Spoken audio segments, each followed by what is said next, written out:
ফরিদা আপা, আসিফ নজরুল, ওনার অনেক উপদেষ্টাই বলেছেন যে এই চুক্তি সম্পর্কে তারা কিছু জানেন না। সাগর ছৌ এটা বলেছেন, উপদেষ্টা সাগর ছৌ বলেছেন যে এই সম্পর্কে তারা কিছু জানেন না। এখন আমার প্রশ্ন, যে এই ধরনের চুক্তি কেন এত তড়িঘড়ি করে করা হলো, এবং যে চুক্তিটি করার কোনো এখতিয়ার তাদের নেই। এই অন্তর্বর্তীকালীন সরকারে এই ধরনের চুক্তি, কোন চুক্তি করার এখতিয়ার নেই, কিন্তু তারপরে একটা বিশেষ চুক্তি, এটা একটা স্বাধীন সার্বভৌম দেশ হিসাবে আমরা ওই নরখাদক মার্কিন সাম্রাজ্যবাদ তাকে তোয়াজ করার জন্য, তাকে খুশি রাখার জন্য এই চুক্তিটি কেন আমাদের দেশের উপর, আমাদের দেশের মানুষের উপর চাপিয়ে দেওয়া হলো? আমার প্রশ্নটা আজ এখানে, এই চুক্তি করে কি বোঝাতে চেয়েছেন তারা? যিনি করেছেন তার কি স্বার্থ? আমি আজকের এই সেমিনার থেকে তাদের কাছে প্রশ্ন করব, আপনারা যে এই চুক্তিটি করলেন, যারা করে নেই তাদের রাষ্ট্র কি চলবে না? রাষ্ট্র কি বসে থাকবে তাদের? এই ধরনের একটি পরাধীনতা, অধীনতার চুক্তি স্বাক্ষর করার এই অধিকার আপনাদেরকে কে দিয়েছিল? আপনারা সেটা করলেন কিভাবে? আমি এই ব্যাপারটির সঙ্গে সম্পূর্ণভাবে ভাসানী জনশক্তি পার্টি আমরা এই ব্যাপারের সঙ্গে একমত, এবং আমরা সমর্থন জ্ঞাপন করছি এই ব্যাপারটি এখানে যেটা উপস্থাপন করা হয়েছে। তাই আমি বলবো, এই চুক্তি বর্তমান নতুন সরকার এসেছেন, অনেক জনপ্রিয় সরকার,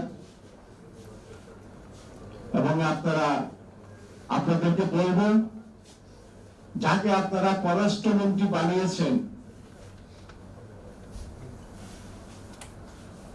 উনি যখন উপদেষ্টা হন, আমাদের নিরাপত্তা জনিত যে উপদেষ্টা হয়েছিলেন, আপনারা তার তখন যখন নিয়োগ দেওয়া হলো তাকে, বিএনপি আপনারা তাকে অনেক সমালোচনা করেছেন, সমালোচনা জর্জরিত করেছেন।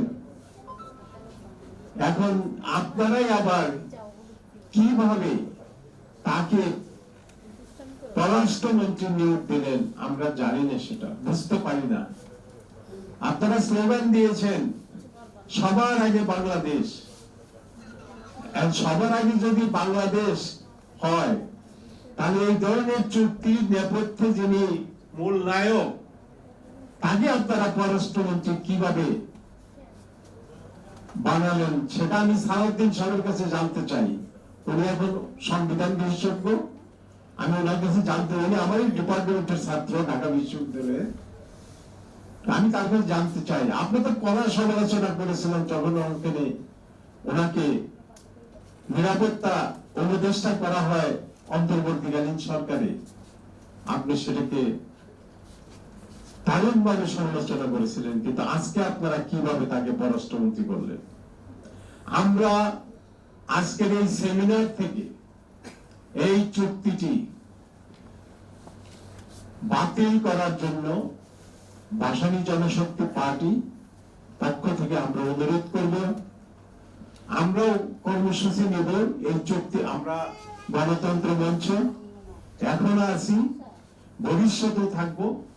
হয়তো সাময়িক আমরা বাধাগ্রস্ত হয়েছি, গণতন্ত্র মঞ্চ আমরা এই চুক্তি নিয়ে আমরা রাজপথে লড়ব, রাজপথে থাকার চেষ্টা করব। আমরা অতীতে যেভাবে রাজপথে ছিলাম,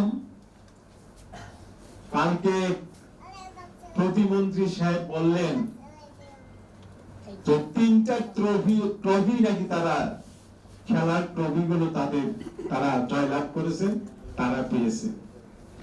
আমি মীর শাহ আলমকে বলবো, শাহে আলম যিনি স্থানীয় সরকার প্রতিমন্ত্রী, আমি তাকে প্রশ্ন করব, খেলাধুলা ছাড়া ট্রফি নিয়ে কোনো লাভ হয় না। আপনারা নিয়েছেন, যেভাবে নিয়েছেন। আপনারা কি ছিলেন আন্দোলনে? আমি আপনাদের কাছে প্রশ্ন করব। আন্দোলনটা করেছে গণতন্ত্র মঞ্চ, ট্রফিটা আপনাদের ঘরে। অতীতে যা হয়েছে এবারে তাই হয়েছে।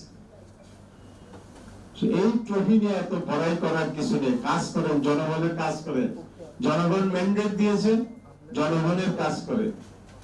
এই যে বিষয়টি নিয়ে আমরা এখানে উপস্থিত হয়েছি, আজকে বিপ্লবী ওয়ার্কার্স পার্টি সেমিনারের আয়োজন করেছে। এই বিষয়টি নিয়ে ভাবেন, জনগণের পক্ষে থাকেন। মন্ত্রী হয়েছেন, ফ্ল্যাগ নিয়ে গাড়ি দৌড়াবেন, ভালো কথা, কোনো সমস্যা নেই। কিন্তু যদি জনগণের স্বার্থের বিরুদ্ধে, জনগণের স্বার্থের বিরুদ্ধে কোনো কিছু করতে যান, অতীতের অনেক উদাহরণ আপনাদের সামনে আছে। জনগণের স্বার্থ ব্যতিরেকে কেউ আপনাদেরকে গ্রহণ করবে না এবং থাকতেও পারবেন না। তাই আমরা অনুরোধ করব, অত্যন্ত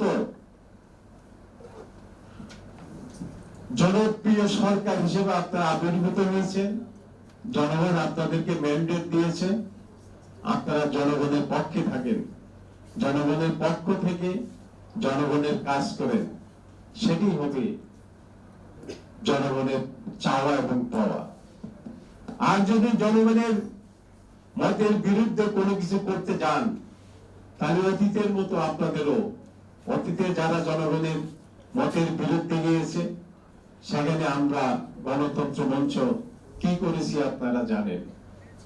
অত্যন্ত দুঃখ, ভারাক্রান্ত মন নিয়ে আপনাদের সামনে আজকে উপস্থিত হয়েছি। আপনারা জানেন, এই গণতন্ত্র মঞ্চে আমরা রাজপথে যে লড়াই সংগ্রাম করে যে স্বৈরাচার বিদায় করেছি, ফ্যাসিস্ট বিদায় করেছি, অথচ সেই গণতন্ত্র মঞ্চকে আজকে কোথায় নিয়ে দাঁড় করিয়েছেন এই বিএনপি। আমি বিএনপির কাছে আজকের এই সেমিনার থেকে প্রশ্ন করছি, আপনারা হয়তো ভোটের জোরে, গায়ের জোরে তোয়াক্কাও করবেন না, কিন্তু মনে রাখবেন এই জনগণের কাছে আবার আপনাদেরকে যেতে হবে, সেটা মনে রাখবেন। এই বলে আমি আমার বক্তব্য শেষ করছি। ধন্যবাদ। আসসালামু আলাইকুম।